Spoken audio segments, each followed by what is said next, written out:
Assalamualaikum semuanya.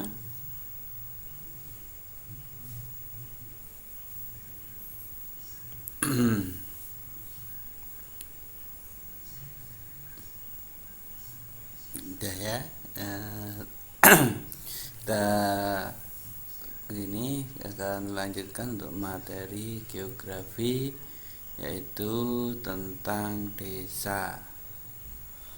Desa, tahu ya desa ya? Apa itu desa? Jadi ini semua orang ini, Mbak Kristiani ini dan Mbak Mei, nah, kampung ya, kampung halaman desa ya. Nah, Mbak Kristiani ini dan Mbak Mei tahu ya desa ya. Yang asal dari kota pasti tahu desa itu apa, kota itu apa.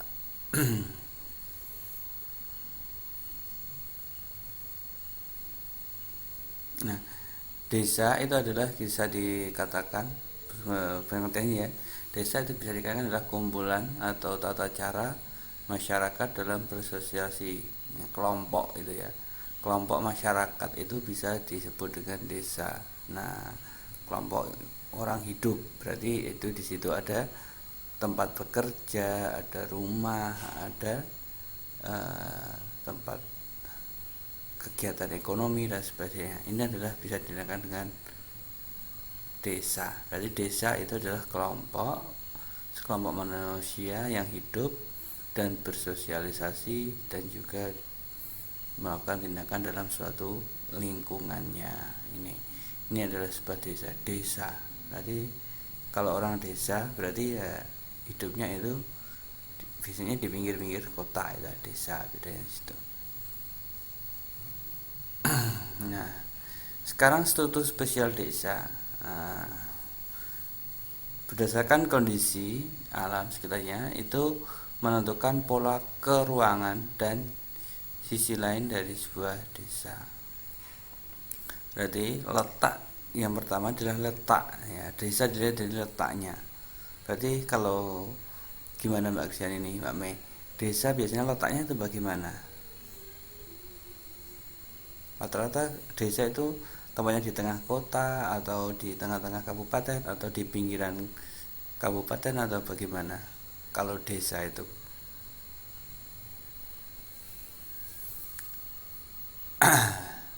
Mungkin ada yang di pegunungan, boleh, itu bisa dikatakan desa. Terus apa lagi? Misalkan ada yang di pegunungan, terus apa lagi?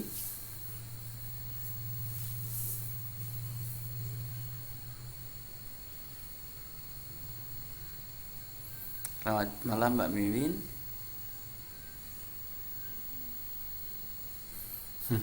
Boleh Mbak ini ya, di tempat lereng gunung banyak pohon lebat, nah, atau di pinggir kali. Nah, itu berdasarkan kondisi dari suatu desa. Nah, ini. Jadi desa itu berdasarkan letaknya atau kondisinya itu ditempatkan dipakai ruang, nah keruangan yaitu sama seperti yang disebutkan dari Mbak Mai tadi ya, yaitu tempatnya masih di dalam gunung, banyak hutan, atau biasanya itu identik dengan dekat dengan kali.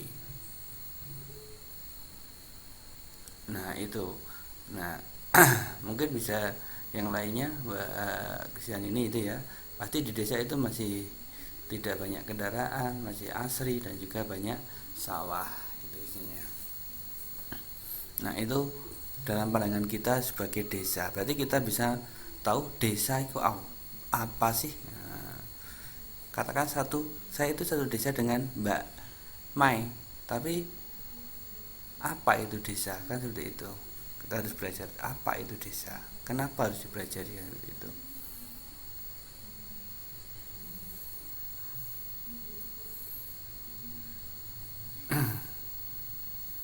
Yang kedua yaitu berdasarkan perhubungan spesial desa dipengaruhi oleh faktor alam dan faktor sosial.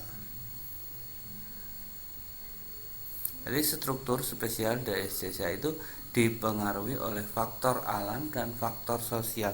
Contohnya apa? Kok alam bisa mempengaruhi dari struktur desa. Contohnya bagaimana? Logikanya gimana? Cara berpikirnya. Padahal untuk alam itu kan sudah lebih luas daripada desanya. Kenapa desa itu bisa mempengaruhi faktor atau struktur dari desa? Ini mirip nelayan, petani dan sebagainya. Terus apa lagi? Yang lainnya.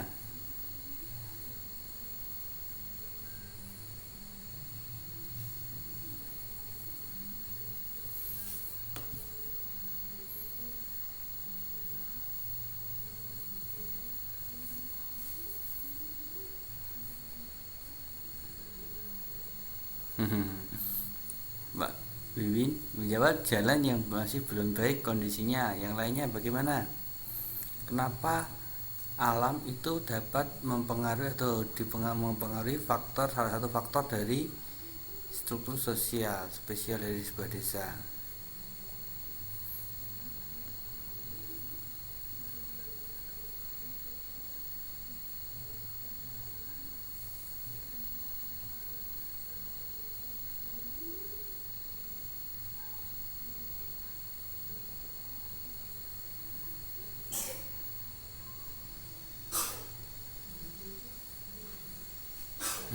Bagus jawaban Mbak Melina. Yaitu karena berada di pemukiman yang jauh dari perkotaan dan tidak ramai atau banyak orang. Nah, intinya di sini faktor spesial dari desa yang dipengaruhi oleh faktor alam, yaitu lokasi atau tempat suatu desa itu berada. Contohnya di dalam gunung, dalam bukit, ya. Banyak sekali ya. Misalkan masih menggunakan manual, berarti di tengah hutan, misalkan seperti itu. Tidak, suatu desa biasanya itu kan ada rumah yang tempati seseorang itu atau tetap gitu ya.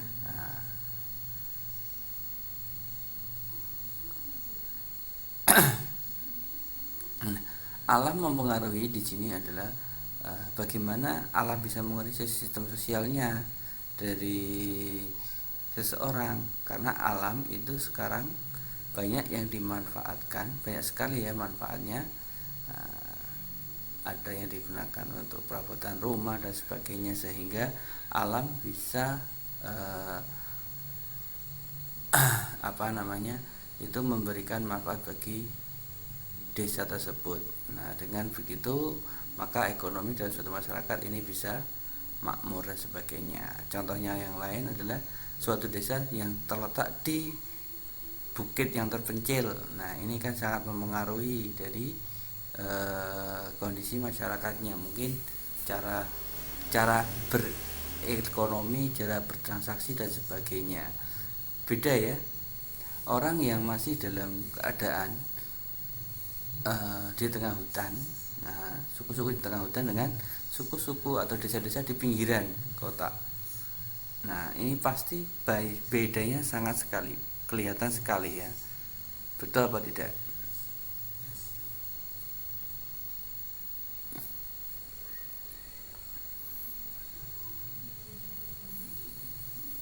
Berarti kan tahu ya, berarti desa yang terisolir atau yang jauh dari kota itu dengan desa yang dekat dengan kota pasti banyak perbedaannya. Nah, itu betul Mbak Win. Jadi masih menggunakan cara-cara kuno ya. Mungkin belum mengenal adanya ATM atau money changer dan sebagainya. Nah, ini ya yang dikenal biasanya hanya saya punya barang ini, kita gunakan untuk membeli ini atau barter istilahnya seperti itu. Nah, pasti inilah yang masih berlaku di suatu desa. Maka alam itu sangat mempengaruhi karena letak dari suatu desa itu sangat berpengaruh dengan kehidupan sosial di masyarakat tersebut. Itu ya fakta dari di lapangannya.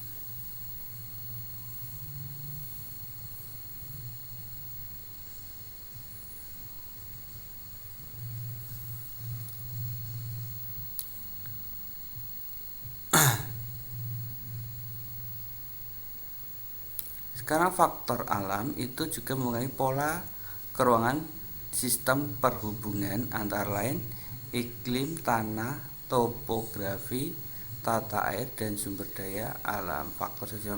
Nah, ini berarti faktor alam juga mempengaruhi dari sistem perhubungan antaranya. Nah, mungkin dari perhubungan kalau kita bisa bedakan untuk gimana cara perhubungannya di Pulau Jawa dan di Pulau Sumatera, itu perbedaannya apa dari segi fisik jalan dan sebagainya, mungkin sangat berpengaruh. Nah, mungkin kalau di Jawa sudah banyak kendali macet, kalau di luar Jawa mungkin tidak banyak terjadi macet itu. Atau iklim. Nah, iklimnya ini juga sangat berpengaruh ya di masyarakat. Nah, iklim ini kan adalah perubahan suatu cuaca ya, perubahan cuaca iklim ini. Nah, mungkin iklim di Indonesia kan ada dua, yaitu musim kemarau dan musim penghujan. Tapi sekarang untuk musim normalnya biasanya zaman ketika kita kecil itu kalau musim hujan itu mulai bulan apa? Biasanya kalau kita masih kecil kita hujan-hujanan itu bulan apa dulu?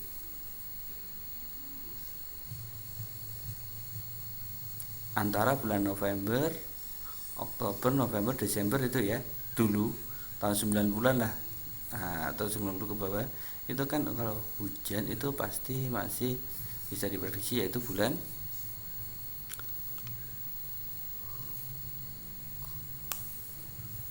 September, November dan 12, atau bulan 11 dan 12. Nah, sekarang coba lihat atau kalian mengalami sendiri baru beberapa tahun aja. Sekarang hujan itu yang paling lebat itu di bulan apa? Antara bulan 2 dan bulan 3. Mungkin hanya bulan 2 saja. Nah, ini adalah iklim sudah berubah. Iklimnya yang sudah berubah.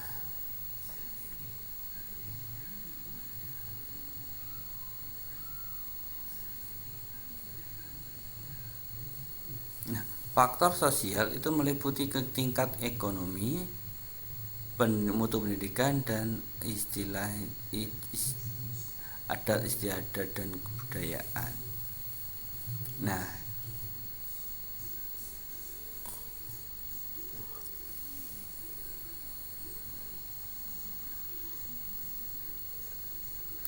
topografi itu tatanan biasanya ya, tatanan dari suatu desa. Nah, kalau dulu mungkin di desa-desa itu kan struktur organisasinya hanya apa ya, kepala desa, sekretaris, bendahara, terus RT RW. Mungkin sekarang sudah berbeda topografinya, mungkin sekarang ada tambah-tambahan yang lainnya itu.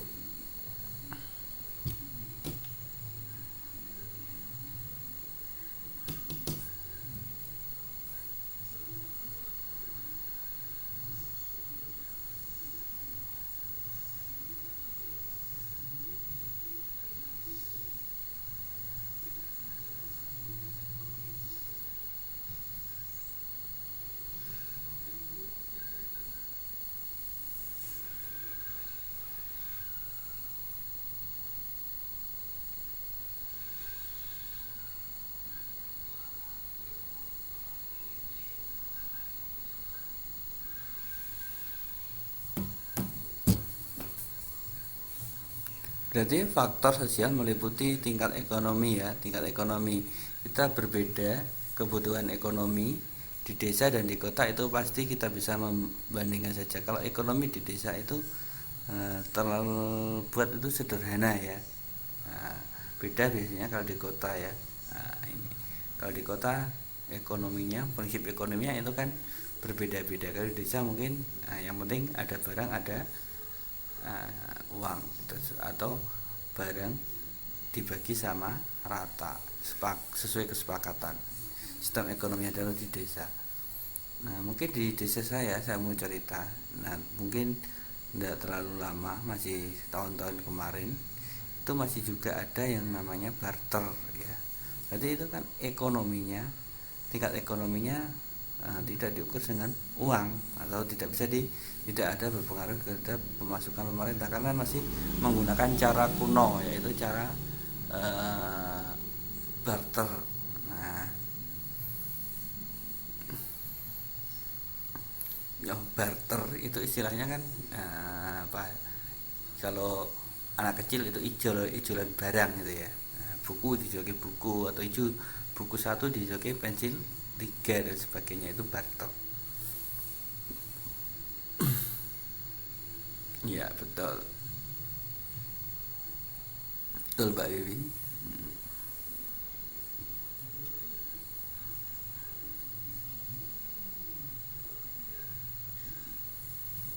Nah, faktor sosial juga mempengaruhi dari adat istiadat saat ini. Nah, berarti adat istiadat, semakin berkumpulnya manusia itu semakin bercampurnya adat istiadat di suatu kelompok tertentu. Nah,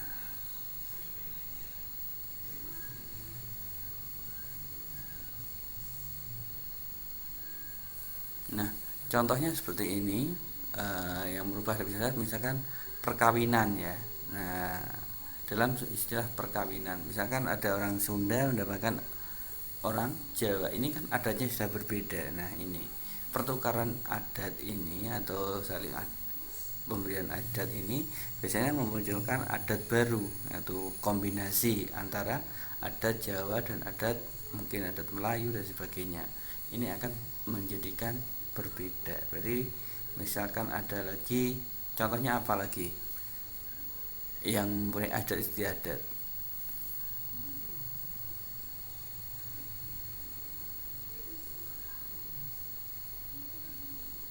apalagi contohnya yang mempengaruhi, yang terpengaruh dari adat istiadat.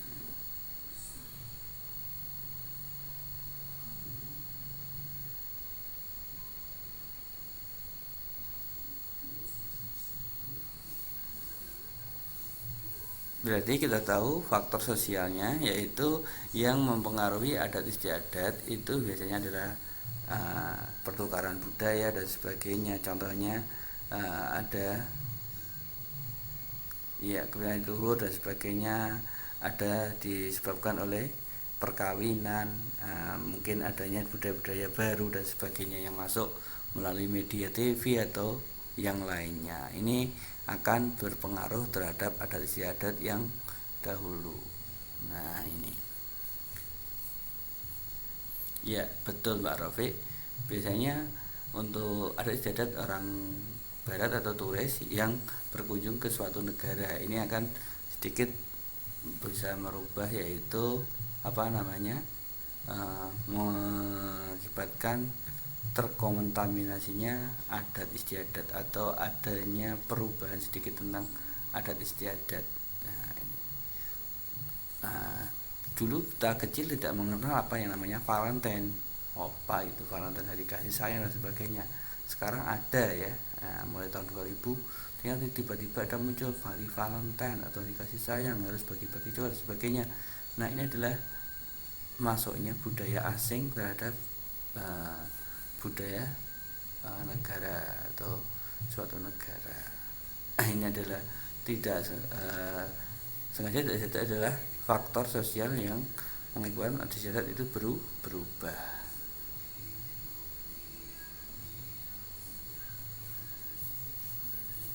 Bisa dipahami sampai sini?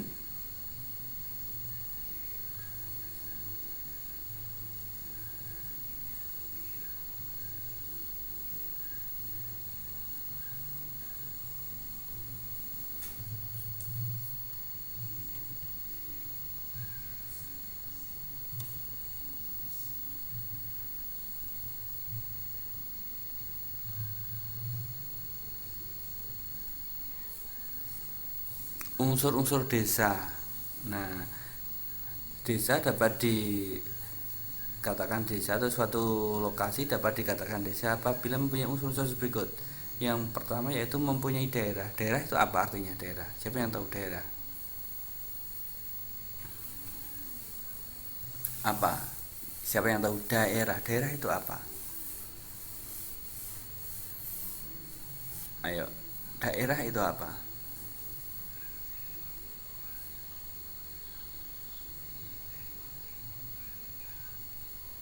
Daerah adalah lokasi suatu wilayah atau yang bagiannya. Daerah.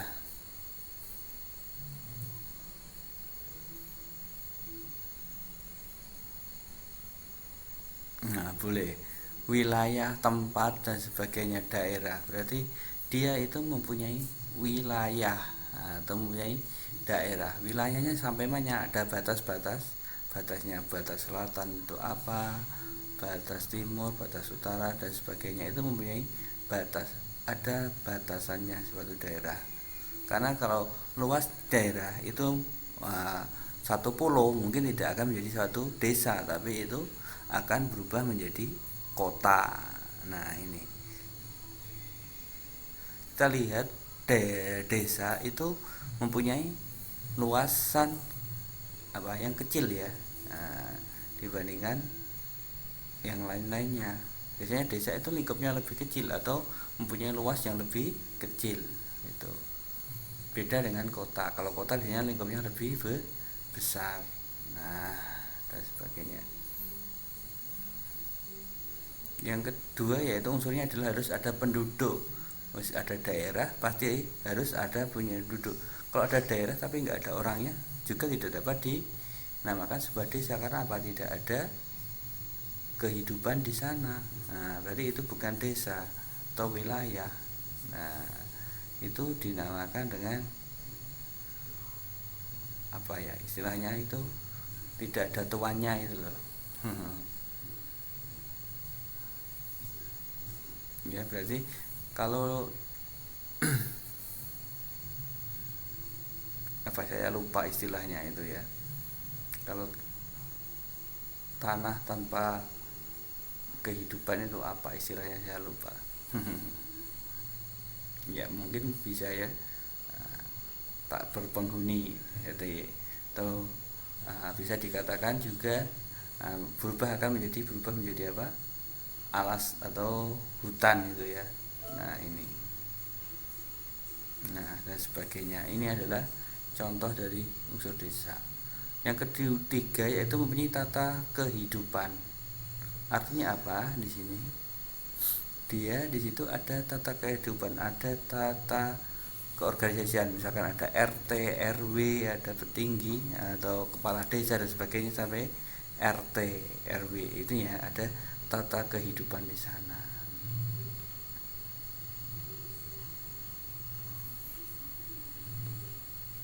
Yang terakhir yaitu unsur adalah klasifikasi desa. Apa itu klasifikasi desa? Yaitu sebuah wilayah yang apa tadi? Klasifikasi desa itu apa?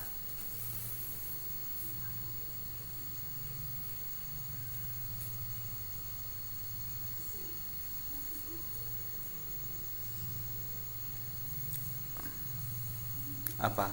Desa jadi apa? Klasifikasi desa. Berarti di situ ada yang namanya desa, itu desa pinggiran, desa terpencil atau desa pedalaman dan sebagainya. Ini adalah kehidupan dari sebuah desa. Ya boleh, pengelompokan desa juga boleh. Nah, klasifikasi desa. Nah, mungkin dikelompok-kelompokkan. Nah, mungkin dulu kita pernah mendengar yaitu desa tertinggal, desa berkembang, dan juga desa maju dan sebagainya. Seperti negara itu kan ada negara maju, ada negara berkembang gitu ya. Nah, ini jadi diklasifikasi itu berarti kelompok berdasarkan kelompoknya.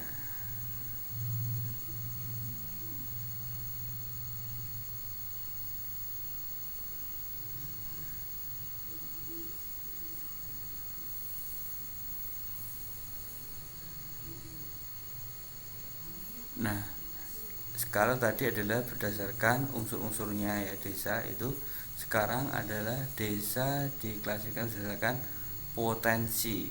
Nah, berarti potensinya untuk desa ini apa? Nah, mungkin ada yang peternak burung, ada yang nelayan, ada yang petani, dan penyelam dan sebagainya itu ya.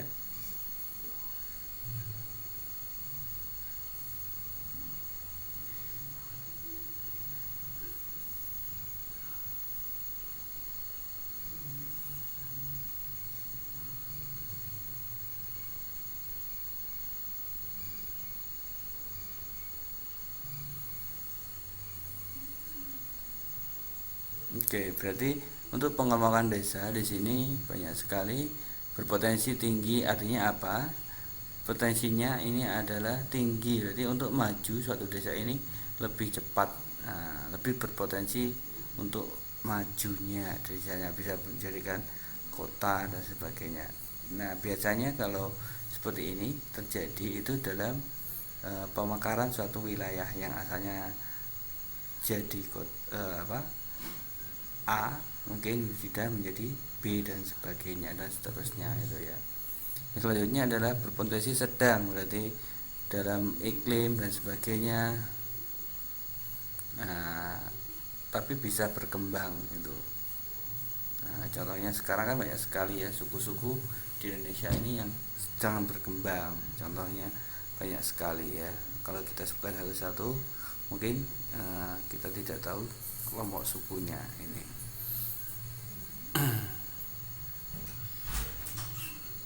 Nah, yang selanjutnya adalah berdasarkan potensi yang rendah. Nah, potensi yang rendah ini apa?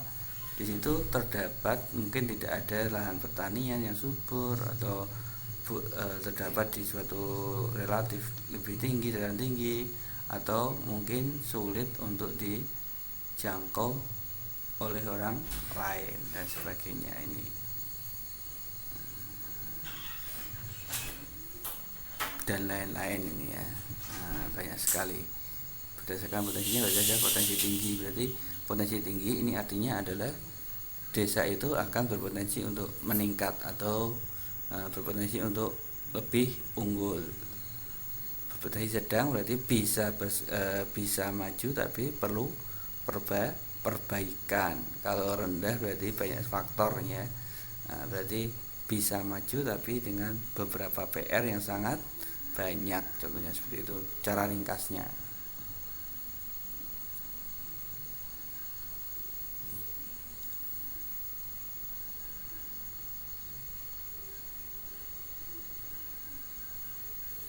Berdasarkan perkembangannya.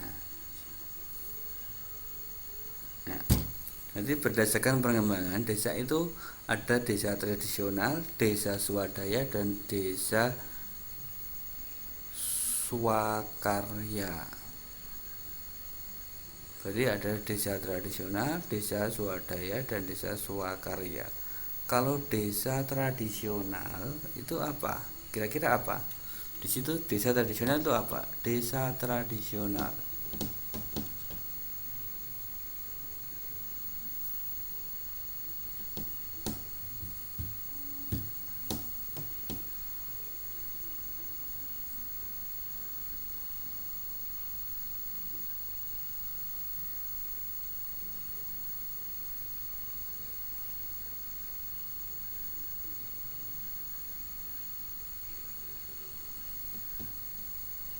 Halo?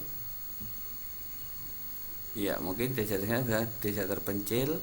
Itu maksudnya desa mana? Ya, mungkin desa tradisional, desa swadaya, desa swakarya. Itu kalau desa terpencil, ada desa tertinggal, ada yang non madon dan sebagainya. Itu kita tahu kelompok-kelompoknya kira-kira di mana itu. Ada desa tradisional, desa swadaya, desa swakarya. Mungkin bisa itu desa yang masih tergantung pada alam, berarti ditanam, berarti setiap hari biasanya orangnya itu biasanya adalah suku-suku yang masih berburu. Itu kan dia lebih suka untuk berburu atau masuk menggantungkan pada alam dan sebagainya. Kalau desa swadaya itu adalah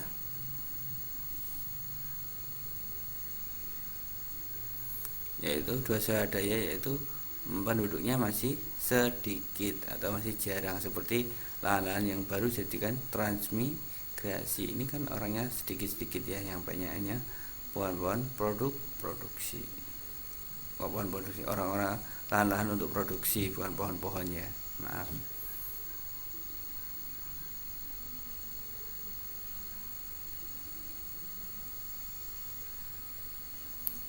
Yang terakhir yaitu adalah desa swadaya, yaitu desa yang tingkat pengenalan sudah lebih maju swakarya. Berarti desa itu sudah maju, berarti sudah bisa dikatakan setara dengan perkotaan. Biasanya desa-desa swakarya ini desanya ini terletak di pinggir-pinggir kota ini. Nah, ini yang kita sampaikan sampai sini dulu ya. Untuk pertemuannya malam ini kita akan gabung lagi hari apa? Mungkin hari Senin ya. Kita akan ketemu lagi tentang desa, masih tetap tentang desa.